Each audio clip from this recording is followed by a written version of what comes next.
Welcome back mga ka-review dito po sa ating munting channel Pinas News Review kung saan re-reviewin po natin ang mga mahalagang balita dito sa Pilipinas. Mga simpleng komento sa mga issue dito sa Pinas. At eto nga na mga ka-review natin, no? Naku po, Pilipinas umalma na. China pagbabayarin na, PBBM ebidensya pinakita. Philippine Navy Winater Cannon, yan mga ka-review natin, yan po ang ating aalamin. Mula po dito sa channel ni News PH. Yan mga ka-review natin, nasa description po ang full video link ng balitang to. Subscribe na po kayo kaya News PH yan mga ka-review, no? At kung bago ka pa lang at di pa po napag-subscribe sa ating munting channel, please don't forget to subscribe. At i-click na rin po ang bell notification para updated ka po sa lahat ng ina-upload sa ating reaction video. At ito na nga, sama-sama sabay-sabay po natin panoorin at bigyan ng reaksyon ang balitang ito. Ito na po. Na round 2 ang China sa West Philippine Sea mga kapatero. Pinuhusan na naman daw ng tubig ang ating mga barko na magkoconduct ng resupply mission sa Ayungin Shoal mga kapatero. Grabe, kakatigas talaga ng mukha ito mga ano na to eh, Chinese Communist Party na to eh. Itong komunistang China na to eh, tigas talaga ng mukha eh. Basahin natin yung balita mga kapatero. Ito yung balita. Chinese ships fire water cannon and block Philippine resupply mission, but Chinese vessel again used the water cannon to drive away a Philippine boat in the West Philippine Sea, the National Task Force for West Philippine Sea said Friday. But the NTF-WPS also said that the Chinese Coast Guard's CCG attempt to change the route of the military commissioned resupply vessel failed. Fail na naman kayo. Ayun, dahil nabasa natin yung balita, ito na, panoorin naman natin. Ito siya, Frontline Philippines. Okay. Binugahan na naman ang tubig ng China ang bangka ng Pilipinas na maghahatid ng supply sa BRP Sierra Madre sa Ayungin Shoal. Pinalibutan at hinarangan din ang Grabe. ating barko. Sa kabila ng pangaharas na yan, nanindigan ng China na Pilipinas pa raw ang may kasalanan. Wow. Frontline na balitang yan, The nerve. Ryan Castillo. Ang pambububang ito ng China Coast Guard sa barko ng Pilipinas noong August 5 ngayong taon, naulit na naman kaninang umaga sa gitna ng resupply mission sa BRP Sierra Madre sa Ayungin Shoal. Wala pang ilalabas na video ang Philippine Coast Guard ng aktual na pag-water cannon ng China. Pero base sa impormasyon mula sa ating National Task Force for the West Philippine Sea, ang China Coast Guard vessel o CCG-5203 ang nambuga ng tubig sa Philippine Supply Vessel na ML Karayaan. Yan din ang vessel ng China na nambangga noong October 22 sa bangka ng Pilipinas na unay sa May 2 na hindi na natuloy sa paghahatid ng supply sa BRP Sierra Madre. Ayon sa Philippine authorities, ang likuran lang ng ML Kalayaan ang binugahan ng tubig ng China pero nabigo itong baguhin direksyon ng ating bangka. Bukod sa pambubomba ng tubig, hinaras din ng China Coast Guard at Chinese Maritime Militia vessels ang ating mga barko. Pinalibutan at tila kinorner. Delikadong pagmaniobra rin daw ang ginawa ng China. Pero hindi ito lahat umubra dahil nakalusot pa rin ang dalawang bangka at naihatid ang supply. Kinundanan ng National Task Force for the West Philippine Sea ang insidente. Lehitimo na ang naturang operasyon at Wow. ang panganib ang buhay ng mga kasama sa misyon. Yung operation natin para legitimate. Ng China Coast Guard, illegal ang panghihimasok ng Pilipinas sa Ayungin Shoal. Gas! Tawag nilang Renai Reef dahil hindi humingi ng permiso ang Pilipinas sa China. Binundutan din daw nila ang mga barko ng Pilipinas pero pinalusot din kalaunan alang-alang sa tinawag nilang special arrangements sa paghahatid ng supply. Dahil sa pinakabagong insidente kanina, nagpadala na ulit ng diplomatic protest ang DFA laban sa Beijing. Sumutkal, ito na nga ika-136 na diplomatic 126 na. na inihain ng Pilipinas laban sa China sa ilalim ng Administrasyong Marcos. Para naman kay Senator Francis Tolentino, walang pinagkaiba sa mga piratang inaasal ng China. Nilalagay rin kasi nito sa alanganin ng seguridad at estabilidad sa rehiyon. Tinawag namang abuser at gaslighter ni Senator Risa Ontiveros ng China. Pinagmumukha raw nitong Pilipinas ang nangihimasok kahit sila ang nasa ating teritoryo. Kaya mas mainam daw na pagtuunan din ng pansin ang organisasyon ng Philippine Navy at Coast Guard para hindi raw tayo basta-basta binabraso ng China sa Ayungin Shoal. Grabe, no? So yan mga ka-review natin, no? Talagang binomba na naman ng China ng tubig, no? Itong ating mga bangka na nagre-resupply doon sa BRP Sierra Madre. Pero mga ka-review natin, paulit-ulit na lang po itong nangyayari. Di ba kung ako po ngayon ang tatanungin, no, kung ako pong magsasagawa dyan ng resupply mission, aba, magsasama na ako ng maraming barko. Diba? Damihan na rin yung pagkain na dadalhin, di ba? O ano man dadalhin doon. Yung gamitin, wag bangka yung gamitin mga ka-review natin, no? Dapat yung ginagamit dyan na nagre-resupply, yung bumubomba rin ng tubig mga ka-review para pagbombahan ka ng tubig mga ka-review natin, makakapalag ka, di ba? Kung bangka lang talaga mga ka-review natin, paulit-ulit lang, di ba? Sinasabi ng iba na, nasaan na yung mga barkong galing Japan? Yun yung gamitin, di ba? pagtulungan nitong China Coast Guard dyan sa West Philippine Sea. Diba? Wag nang kasi syempre, pag bangka lang ang gamitin natin dyan, mga karabyo natin, uulit at paulit-ulit lang na gagawin yan ng China.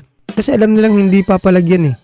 Anong laban ng bangka dyan sa barkong may pambomba ng tubig, mga karabyo natin? Diba? So yun nga mga karabyo eh. Paulit-ulit lang. Akala ko ba may plano kayo? Diba? Sinabi nila nung unang, diba?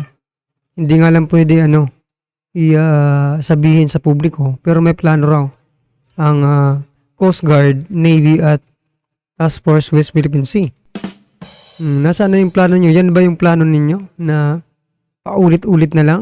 Nako po. Tigas talaga ng mga komunistang China. Tigas-tigas ng fez niyan. Nang angkin pa. Ito yung sinabi ng ating National Task Force for the West Philippine Sea. Ito yung sinabi. 7:30 a.m. Today, November 10, 2023, China Coast Guard and Chinese maritime militia vessels recklessly harassed, blocked, and executed dangerous maneuvers in another's attempt to illegally impede or obstruct a routine resupply and rotation mission to BRP Sierra Madre at Ayungin Shoal. CCG Vessel 5203. So ito rin yung parehong barko na bumangga doon sa nung nakaraan itong September.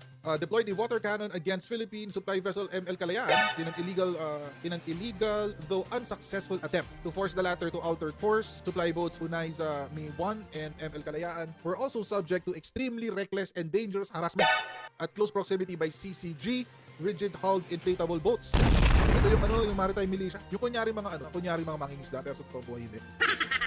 yung mga tao sa loob, mga sundalong komunistang China. Okay, inside the Yungin Shoal Lagoon during their approach to BRP Sierra Madre, nonetheless, both supply boats were able to successfully reach LS-57. Alam niyo mga kutsero, duda na talaga ako eh. Feeling ko talaga infiltrated na tong ating Coast Guard. Dapat si National Security Council tinututukan din yan. Kasi mga kutsero, bakit every time na lang merong routine resupply and rotation mission, parang laging alam yata ng China. Alam eh.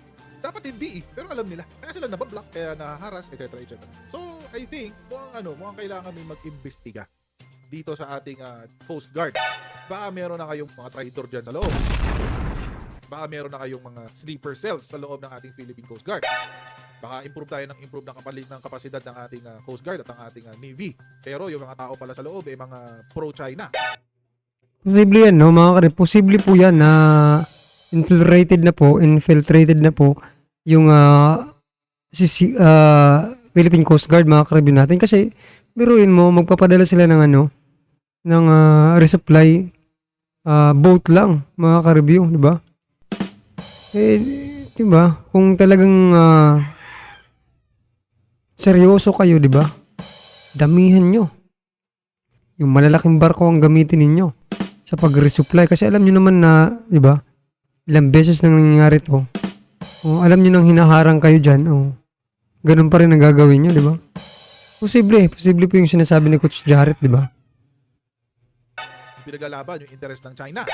Wag naman sana. So I think kailangan na rin mag-imbestiga ng ating National Security Council sa loob mismo ng ng Philippine Coast Guard. Tapos nag-file na raw tayo ng a protest, diplomatic protest through the maritime communications mechanism. We firmly insist that Chinese vessel responsible for these illegal activities leave the vicinity of Ayungin Shoal immediately. Lumayas daw kayo dyan. Bakit? The Philippines, for its part, has acted responsibly, consistent with a rules-based international law on the basis of UNCLOS and the 2016 Arbitral Award. Alam niyo mga kutsero, marami hong nagmamaliit dito sa PCA Arbitration Award natin. Minamaliit yung decision kasi hodang hindi nag-participate ang China, kasi hodang sa award na to, sinabi na hindi nag-grant ng territory ang low tide elevation features. But yung argumento mga kutsero, bumabalik sa kanila. Bakit? Kasi, ano ngayon kung hindi nag-participate ang China? It doesn't invalidate the court proceeding or at least the proceedings of the arbitration committee. Hindi naman na-invalidate yun eh. Parang lang yan. Parang kinasuhan sa korte tapos hindi ka umattend ng hearing. Di, madi-default ka. And kung ma-default ka, it's your fault. Kasalanan mo yun. Wala ka. Sorry. Huwag natin mamaliitin yung arbitration na yan. Pangalawa, ito nga yung hindi naman daw kasi nagbibigay ng low tide ng teritoryo, ang low tide elevation. Bakit kiniklaim ng China na kanila yan? Bakit nila kiniklaim na teritoryo daw nila yan? So, that's a load of crap you're shoving into the minds of the Filipinos. So, For what reasons? For political reasons? I don't know. Bakit yung ganun? Bakit ganun ang sinasabi niyo? Hindi ko maintindihan. Another thing is UNCLOS. Very, very important itong UNCLOS na to. Napaka-importante. Kasi sa UNCLOS, mga kotsero, ito pakita ko ulit sa inyo yung UNCLOS. Sinasabi dito yung ating mga karapatan sa ating sariling exclusive economic zone. Ano yung sinabi sa karapatan natin, sa mga karapatan natin dyan? Sovereign rights for what? At sovereign rights. Hindi naman pala natin teritoryo eh. Hindi sovereign rights lang. Oo na, sige na, sovereign rights. Walang problema. Pero para saan yung karapatan? Sovereign rights for the purpose of exploring and exploiting, conserving and managing the natural resources, whether living or non-living, of the waters superjacent to the seabed and of the seabed and its subsoil, and with regard to other activities for economic exploitation and exploration of the zone, such as production of energy from water, currents, and winds. May karapatan tayo dyan. Tayo lang dapat ang pwede dyan. Sa karapatan na yan. Kaya nga, easy. Next, jurisdiction as provided for in the relevant provisions of this convention. The establishment and use of artificial islands. See, tayo nga may karapatan magtayo ng artificial islands dyan. Tayo may karapatan dyan. Marine scientific research, protection and preservation of marine environment. Lahat yan, karapatan natin. Ano pa ang mga karapatan natin? Ito, rights and duties of states. In the exclusive economic zone, all states, whether coastal or landlocked, enjoy, subject to the relevant provisions of this convention, the freedoms referred to in Article 87 of navigation and overflight. Oh, ito na lang, kasi ito yung relevant sa topic na. Of navigation and overflight. Ano ibig sabihin yan? Pwede natin gamitin yung lugar na yan without being prohibited. So yan ang mga karibina natin, no? Yan po yung mga karapatan na dapat atin, no? At hindi inaangkin ng China. Yan na. Ano po ang inyong masasabi dito sa balitang ito, mga karibina natin, no? I-comment lang po sa baba para at least alam po ng ating mga kababayan ang inyong pong reaksyon patungkol po dito sa balitang ito, right? Right, mga karibina natin, kung bago ka pa lang at di pa po nakapag-subscribe sa ating munting channel, please don't forget to subscribe. At i-click na rin po ang bell notification para updated ka po sa lahat ng ina-upload sa ating reaction video. At huwag din pong kalimutang mag-subscribe kay News PH. Nasa description po ang full video link ng balitang ito. Subscribe na po kayo kay News PH yan. Maraming salamat po.